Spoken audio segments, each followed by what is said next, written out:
Order को maintain रखिए, सही को सही, गलत को गलत। तो हनुमान जी एग्जीक्यूट करने वाली एनर्जी है, सैटर्न रूल्स बनाने वाली एनर्जी है। वो बैठ के सिर्फ देखते हैं। एक्चुअल में जो सही गलत करने के लिए या पनिशमेंट के तौर पे या रिवॉर्ड के तौर पे जो देते हैं, वो हनुमान जी देते हैं। ये एक स्ट्रॉन्ग लिंक है इनके बीच में। अब राहु जो है ना, इनको एक बार आप समझ गए तो कोई प्रॉब्लम नहीं आएगी फिर। थोड़ा ट्रिकी है समझना, मैं कोशिश करूंगा आपको समझाऊं। राहु को हमेशा आपने सुना होगा, सब लोग क्या रेफर करते हैं, टॉयलेट मतलब राहु, स्टोरेज मतलब राहु, डस्टबिन राहु। यानी कि जो गंदगी है ना, उसके साथ रिलेट करके चलते हैं राहु। राहु वाला आदमी होगा, डर्टी थॉट्स आएंगे दिमाग में, बहुत चालू होगा, शातिर दिमाग का होगा, पता नहीं क्या मैनिपुलेशन चल रही होंगी। जबकि राहु एनर्जी ऐसे करने से खराब होती है। आपको समझना कि राहु को ठीक कैसे रख सकते हैं। देखिए, Rahu as planet as energy जो है वो क्या है, कि राहु जो है ना, उनको सब कुछ चाहिए। इसलिए कथा बोलती, कथाएं बड़ी सीक्रेट कोड्स हैं जो है वो, पता नहीं मैं एक्चुअल में ऐसा हुआ कि नहीं हुआ, बट उसमें बहुत सीक्रेटली कहानी के थ्रू में एक बात बताई गई कि जब इस दुनिया में एक अल्टीमेट चीज की डिवीजन होनी थी, जो थी अमृत। अमृत मतलब जो पिएगा वो इमोर्टल हो जाएगा, उसकी कभी भी ना जन्म होगा ना मौत होगी। तो इसमें पार्टिसिपेट किया गया, एक पर्वत लिया गया, चर्निंग करी गई, बहुत चीजें निकली, उसमें से लास्ट में अमृत निकला। अब अमृत निकला तो सब लड़ पड़े आपस में कि पहले मैं पीऊंगा, पहले मैं पीऊंगा। अब इस लॉ एंड ऑर्डर को मेंटेन कैसे किया जाए। तो लास्ट में जो विष्णु जी हैं, वो एक मोहिनी का रूप लेते हैं, एक ऐसी सुंदर एक फीमेल का रूप, जो सबको मोह ले, सब उसकी बात सुने। अब उन्होंने मीडिएट किया कि देखो ऐसे लड़ोगे तो किसी को नहीं मिलेगा, मेरी बात मानोगे तो सबको अपना अपना हिस्सा मिलेगा। बोले बताओ। वो कहते काम करो, लाइन लगाओ, और मैं बारी बारी सबको अमृत पिलाऊंगी। ठीक है, लाइन में लग गए। अब देवता जो थे वो पहले स्टार्टिंग वहां से, तो देवता वो हैं जो बड़े चतुर चालाक। दैत्य वो हैं जो फिजिकली तो बहुत स्ट्रांग है उनसे, बट मेंटल लेवल पे वो थोड़े से ऑनेस्ट है, सिंसियर से है। अगर कह दिया यहाँ खड़े हो जाओ तो यहीं खड़े हैं। इनमें से कुछ थे जिनके पास दिमाग था, शक्तियां भी थी। तो अब वो अमृत पिलाते पिलाते आ रहे हैं देवताओं को। अब जो राहु और केतु, जिसको ये जो नाम दिए गए, मैं एक्चुअल नाम रिकॉल नहीं कर पा रहा, उसका कुछ अलग नाम था उस एक असुर का।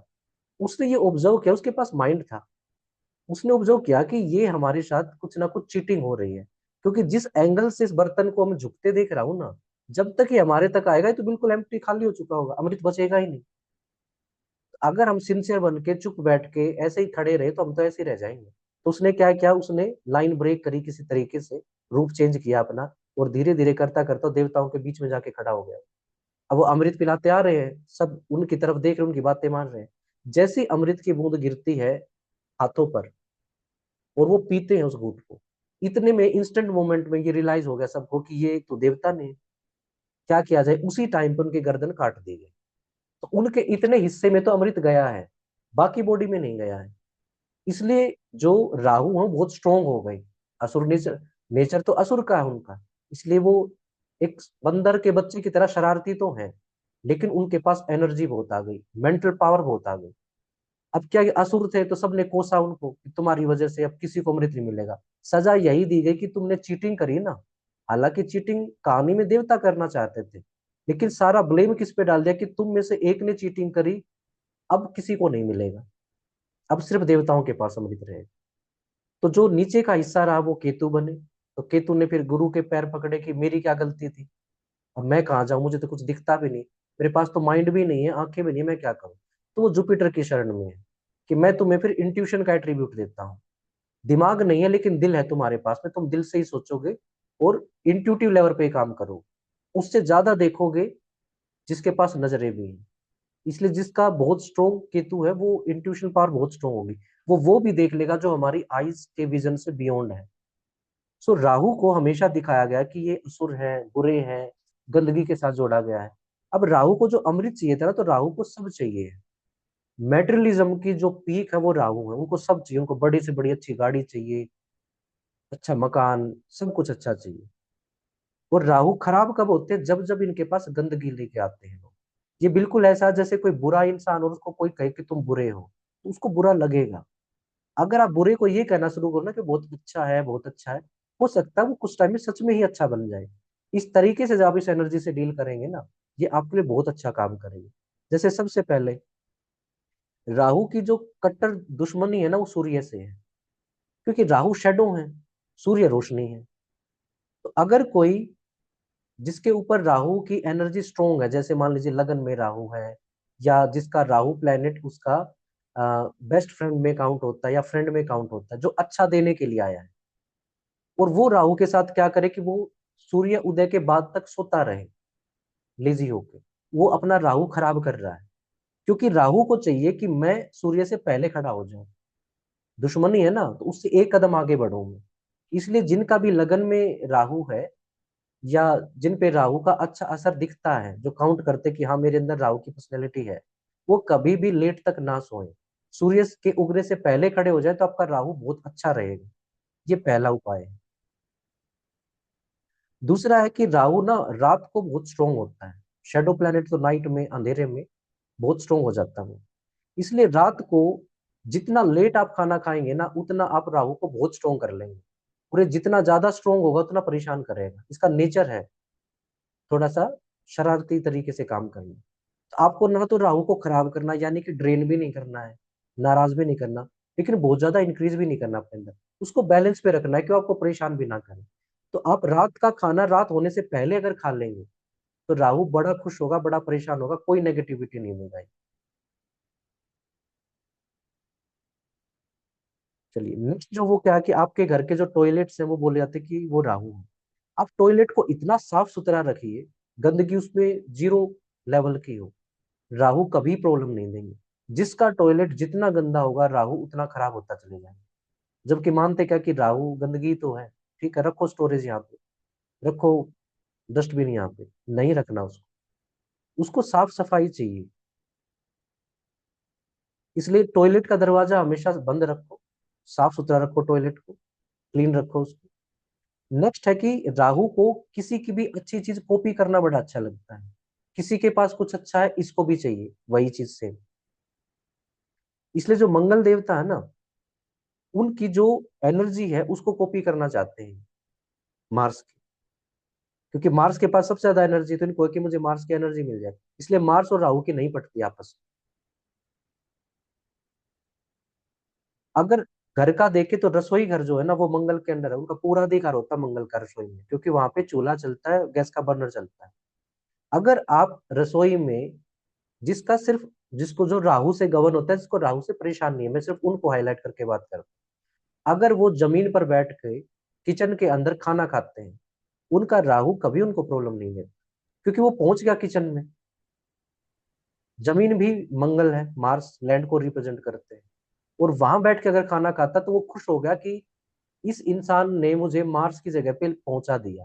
अब मार्स अकेले, यानी कि किचन अकेले मार्स का नहीं है, मेरा भी अधिकार है। आपका राहु ठीक हो गया और मार्स खराब नहीं होगा ये करने से। सर ये दशाओं पे भी एप्लीकेबल है? हाँ, अगर राहु की दशा और आपको दिखता है कि राहु परेशान कर सकते हैं, आप इस रेमेडी को यूज करें। राहु के जो परम मित्र हैं वो शुक्र है, शुक्राचार्य जो दैत्यों के गुरु हैं वो। और शुक्र जो है ना, वो सबसे ज्यादा अगर कोई चीज है वो लग्जरी और फैशन के देवता माने गए। तो राहु चाहता है कि उन जैसा फैशनेबल भी मैं बनूं। तो जब जब आपकी राहु की दशा आए, आप अपने सुंदर से सुंदर कपड़े पहने, बन ठन के रहें, अच्छा परफ्यूम लगाएं। जितना सुंदर साफ सुथरा आप अपने घर को, अपने आप को, अपनी गाड़ी को रखेंगे, राहु आपको कोई प्रॉब्लम नहीं देगा, क्योंकि आपने राहु को वो दे दिया जो वो चाहता था। वो वीनस जैसा दिखना चाहता था और आपने वीनस को अडॉप्ट कर लिया। नेक्स्ट है कि राहु जो है वो हमारे डाइजेस्टिव सिस्टम को भी बहुत असर डालते हैं उसके ऊपर, और खासकर एडवर्स इफेक्ट डालते हैं। तो अगर आप शराब ना पिए, सात्विक खाना खाते हैं, ज्यादा स्पाइसी, और ये जो बर्गर पिज्जा टाइप खाना है ये राहु के अंडर आता है, ये नहीं खाते हैं, राहु को बड़ा अच्छा लगता है, वो आपका पेट खराब नहीं करेगा। जितने सात्विक रहेंगे, राहु उतने नेगेटिव इम्पैक्ट कम देगा। नेक्स्ट है कि राहु जो है ना वो धर्म के प्रति बिल्कुल कट्टर है, उसको धर्म से कोई मतलब नहीं है, अधर्म जो है उसको राहु माना जाता है। लेकिन राहु चाहता है कि वो धार्मिक हो। आप जितने धर्म पे विश्वास रखेंगे, जितना अटूट विश्वास रखेंगे, जितने आस्तिक होंगे, जितना निभाएंगे, खुश रहेंगे, उतना राहु आपका बेटर होगा, ना कि आप जितने नास्तिक होंगे। देखिए नास्तिक तो वो बनाएगा आपको, अंदर से मन क्या करेगा, कुछ नहीं होता रिलीजन। लेकिन जब आप फॉलो करेंगे अपने ऊपर तो राहु बेटर होता चला जाएगा। आप राहु के अगेंस्ट काम नहीं कर रहे हैं, आप राहु को वो दे रहे हैं जो उसको चाहिए, ताकि लोग कभी भी ये ना कहें कि तो ये तो धार्मिक ही नहीं है, ये तो राहु का आदमी है, धार्मिक नहीं है। ये तो उसको बुरा लगेगा, जैसे आप बुरे को बुरा कहेंगे। कोई आपको ये कहे कि राहु से गवर्न होता है लेकिन ये तो बड़ा धार्मिक है, ये तो बड़ा अच्छा है, वो खुश होंगे। वो आपको पॉजिटिव एट्रीब्यूट देंगे कि इस एक इंसान की वजह से मुझे किसी ने अच्छा कहलवाया, धार्मिक कहलवाया। नेक्स्ट उपाय है कि राहु डायरेक्ट तौर पे हमारा ससुराल होते हैं।